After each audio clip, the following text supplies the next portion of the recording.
Kumustahin natin yan ang lagay ni Nanay Imelda kasama si Mobile Journal, Yeda Pascual. Yeda, nakakausap pa ba si Nanay Imelda at paano naiibsan ng kanyang pamilya ang nararamdamang sakit mula dito sa karamdaman nito? Yes, Pops, nakakausap pa naman ng family si Nanay Imelda. Pero minabuti ng hindi natin siya kausapin. Nagpresenta na mismo si Ma'am Jessamy na siya na lang yung ating interviewin dahil meron kasing mga bagay o detalye sa sakit ni Nanay Imelda na hindi niya alam.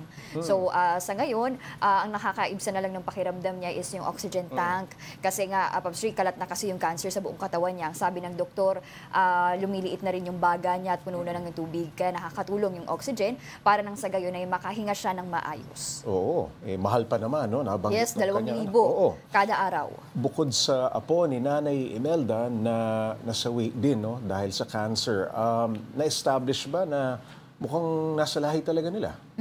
Yes, Pops, yung kaanak ni Jessamy, 8 years old nung madiagnose nga ng germ cell tumor. After a year, Pops J, namatay na rin yung bata, inoperahan, lalong lumala daw yung kondisyon, naging butot balat hanggang sa namatay na. Ang payat nga, nakita ko Yes, sa report. sobra. Oh. And then, sumunod nga noon, last year din, nung madiagnose naman ng breast cancer, ngayon stage 4 na si Nanay Imelda.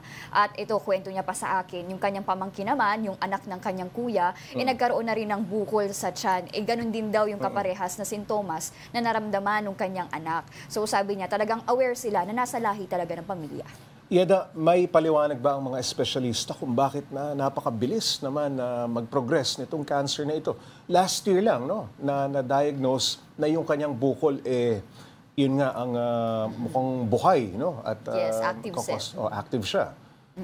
Yes, Pops J, kasi depende pa rin kasi, Pops J, kung maaagapan yung treatment. Oo. Diba, sa gamutan. Oo. Pero kasi dito, sa napansin natin, Pops J, sa mga storya natin patungkol sa cancer, kahit yung mga nakaraan, ang bilis mag-progress ng mga, cancer cells.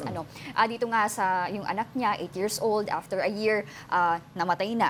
Same with kay Nanay Imelda, last year lang, tapos ngayon, tinaningan na, sinabihan na wala nang magagawa. So, ang sabi pa rin ng mga doktor, ang payo pa rin sa atin, Pops J, kapag may nakapangbukol sa katawan o may naramdamang kakaiba sa katawan, agapan na. Kasi, di ba, ang treatment kasi talaga nakasalalagyan kung maagapan yung sitwasyon sa katawan. Yan ang laban natin dito sa cancer na talagang nagpapahirap, Lalong-lalo na yung breast cancer na sinasabi mo, pangunahin, Pangunahin yan, Pops J, sa mga kababaihan worldwide. Sa mga kababaihan, Kapag may nakapangbukol sa katawan, sa aling espesyalista, agad magpapakonsulta, Yeda?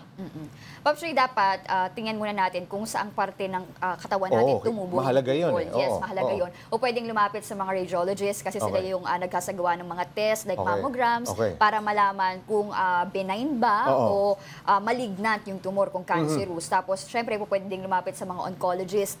Sila kasi yung gumagamot, sila yung mga espesyalista na gumagamot sa cancer. Okay, paano ngayon tinutustusan ng pamilya ni Nanay Imelda itong napakagastos na karamdaman? Pops Ray, talagang tulong-tulong sila. Kahit nahirap sa buhay, kailangan nila magtulong-tulong. Pops Ray, may asawa pa si Nanay Imelda, 69 years old, nagtatrabaho pa hanggang ngayon sa munisipyo. Nagbabantay sa opisina ng mga senior, pero syempre, hindi daw sapat yung kinikita. Kapos pa rin. 6 silang magkakapatid, Pops Ray, yung 2 lalaki, yung isa doon, PWD, yung isa nagtatrabaho sa minahan.